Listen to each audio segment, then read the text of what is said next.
नमस्कार, बहुत स्वागत है आप सभी का द दिल्ली डायलॉग्स पर। मैं हूं चंद्रशेखर एडवोकेट। गुजरात दंगों, आपको मालूम है 2002 में गुजरात में दंगे हुए थे। उसके लिए एक एसआईटी का गठन किया था यूपीए सरकार ने, और उस एसआईटी ने तत्कालीन प्रधानमंत्री जो वर्तमान में हमारे तत्कालीन मुख्यमंत्री जो वर्तमान में हमारे प्रधानमंत्री हैं नरेंद्र मोदी जी से गहन पूछताछ की थी। और अपनी लंबी चौड़ी पूछताछ के दौरान उन्होंने उनको क्लीन चिट दी थी, जिसके खिलाफ यूपीए सरकार ने कोर्ट का दरवाज़ा खटखटाया। और अब सुप्रीम कोर्ट ने उस क्लीन चिट पर अपनी मोहर लगा दी है और कहा कि ये मामला जो है राजनीतिक द्वेष का ज़्यादा लगता है, और इसमें जो इस मामले को प्रेरित करा जिन लोगों ने, उनके खिलाफ गहन जांच की आवश्यकता है। मतलब नरेंद्र मोदी जी को उन्होंने क्लीन चिट दी है। क्या हुआ था गोधरा में, आप सबको मालूम है। S6 बोगी में गोधरा रेलवे स्टेशन पर अयोध्या में कार सेवा करके कार सेवक लौट रहे थे। रात का समय था, सब सो रहे थे। बाहर से बोगी को बंद करके पेट्रोल मिट्टी का तेल छिड़क के उसमें आग लगा दी गई थी, और 56 के 56 जो भी कार सेवक जो थे उसमें सब मारे गए थे, जल गए थे जिंदा। Set burn alive. उस क्रिया की प्रतिक्रिया के तहत गुजरात में व्यापक दंगे हुए।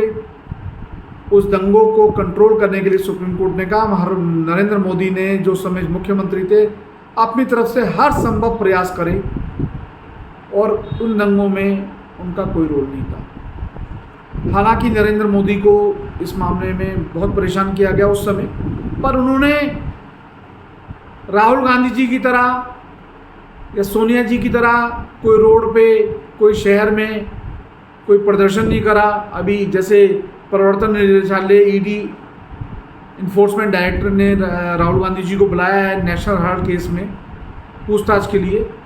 तो आपने देखा होगा, पिछले एक हफ्ते से देख रहे होंगे, कांग्रेसी नेताओं ने, उनके मुख्यमंत्री जो 2 राज्यों में मुख्यमंत्री रह गए हैं, वो उन्होंने तक ने प्रदर्शन किया। सड़क पे लेट लेट के कांग्रेसी कार्यकर्ताओं ने विरोध प्रदर्शन किया।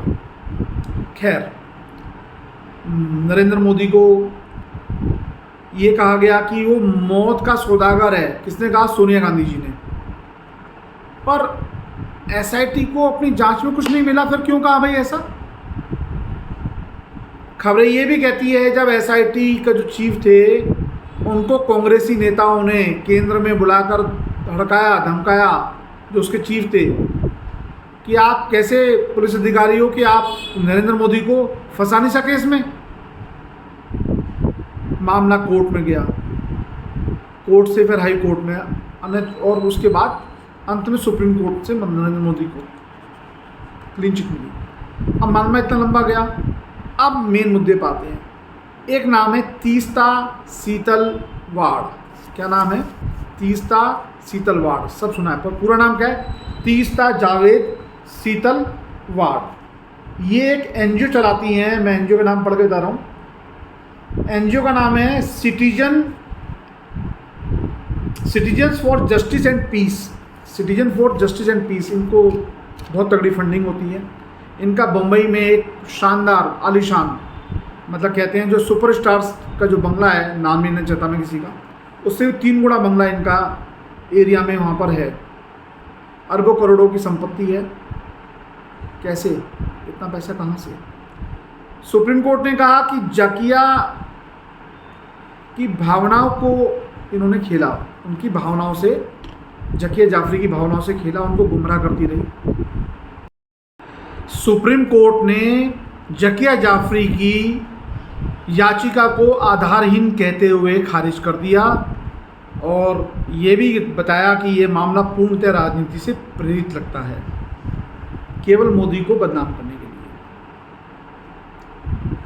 लिए। इनका साथ देने वाले संजीव भट्ट, वो तो ऑलरेडी अभी जेल में हैं, लाइफ टर्म हो चुका है उनको एक मामले में।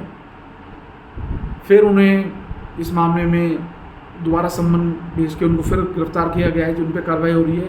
और उस समय तत्कालीन जो डीजीपी थे, पुलिस महानिदेशक गुजरात के आरबी श्री कुमार, जो कि तीस्ता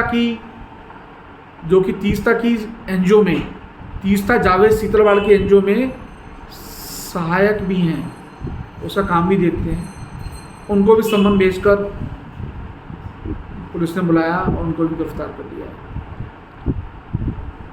कहने का अर्थ ये है कि किस तरीके से झूठ को कितना प्रलोभित किया जाता है, कितना दुष्प्रचार करते हैं कि किसी आम आदमी, तो उस समय मुख्यमंत्री थे, उन्होंने एक आवाज़ नहीं करी। अमित शाह ने कितना, जो हमारे इस समय मुख्य गृह मंत्री हैं, उन्होंने कितना झेला, हमारे मोदी जी ने कितना झेला, पर उन्होंने कुछ चू की आवाज़ नहीं करी। उन्होंने न्याय व्यवस्था पर पूर्ण विश्वास दिखाते हुए जांच का में पूरा सहयोग किया। कहीं कोई सड़क पे भारतीय जनता पार्टी के द्वारा या मोदी जी के समर्थकों द्वारा कहीं विरोध प्रदर्शन नहीं हुआ, जबकि वो मुख्यमंत्री थे। पर अभी वाइस वर्सा आप देखो, किसी पार्टी के अध्यक्ष भी नहीं है, पर राहुल गांधी हैं, तो कितना विरोध प्रदर्शन हो रहा है ईडी की जांच पर। कमी कहाँ है? सुप्रीम कोर्ट ने कह दिया तीस्ता सीतलवाड़ के और इसके सहयोगी में कौन? झूठा प्रचार कैसे होता है? झूठा प्रचार तो भैया न्यूज एजेंसी करती हैं, पत्रकारों ने किया। उन पत्रकारों के और जो कांग्रेस के कहने पर जो सीतलवाड़ ने इतना आगे बढ़ाया, उनके नेताओं के कहने पर, उनके खिलाफ गहन जांच की आवश्यकता है, सुप्रीम कोर्ट ने साफ कर दिया।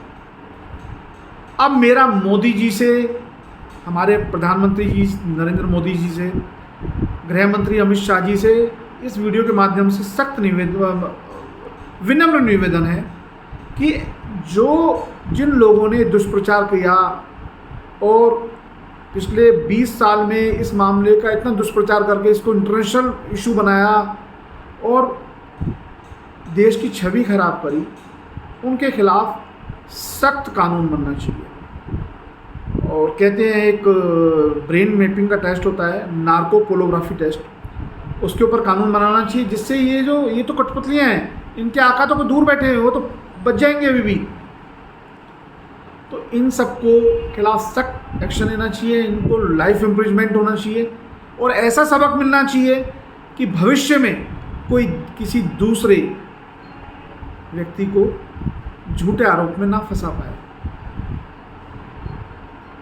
देखिए 5 बार तो संसद का सुप्रीम कोर्ट का फैसला बदल दिया है संसद ने और 125 या 124 बार से ज़्यादा संशोधन हो चुके हैं। तो कुछ ज़रूरी कानून हैं वो बनने चाहिए या संशोधित होने चाहिए, जिससे कि भारत की विकास यात्रा सफल हो, अन्यथा तो विकास विनाश बन सकता है। अगर ऐसे लोग, इन लोगों की जड़ें इतनी गहरी हैं, अभी भी मैं सोशल मीडिया ट्विटर पे देख रहा था कि ऐसा दुष्प्रचार कर रहे हैं एक वामपंथी लॉबी या कुछ एक वर्ग विशेष के लोग, एक स्पेशल माइंडसेट के लोग, तो इस प्रकार से कह रहे हैं। सुप्रीम कोर्ट के ऊपर भी वो सवाल खड़ा कर रहे हैं। उनके जो ट्वीट्स हैं, मैं मेंशन नहीं करना चाह रहा इसमें, तो वो ऐसे प्रचार कर रहे हैं भाई, उनके खिलाफ भी सख्त कार्रवाई होनी चाहिए।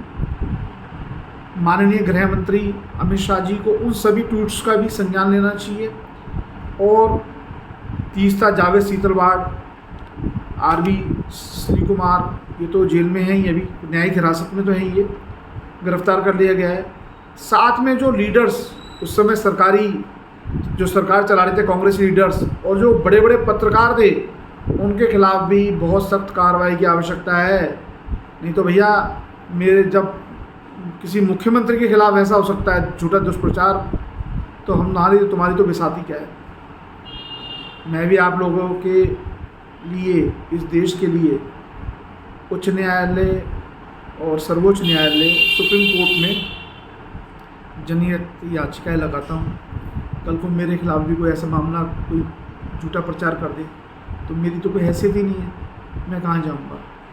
तो मोदी जी से विनम्र निवेदन है, अमित शाह जी से विनम्र निवेदन है कि इस मामले में इन जो भी लोग दोषी हैं, जिनका सुप्रीम कोर्ट ने भी जिक्र किया है, और इनके माध्यम से जो जांच में जो लोगों के नाम आते हैं, उनके खिलाफ ऐसा सख्त कार्रवाई की जाए, सख्त कानूनी कार्रवाई की जाए कि आने वाले समय में कोई किसी के खिलाफ झूठा प्रचार ना करे, झूठे मामले ना चलाए।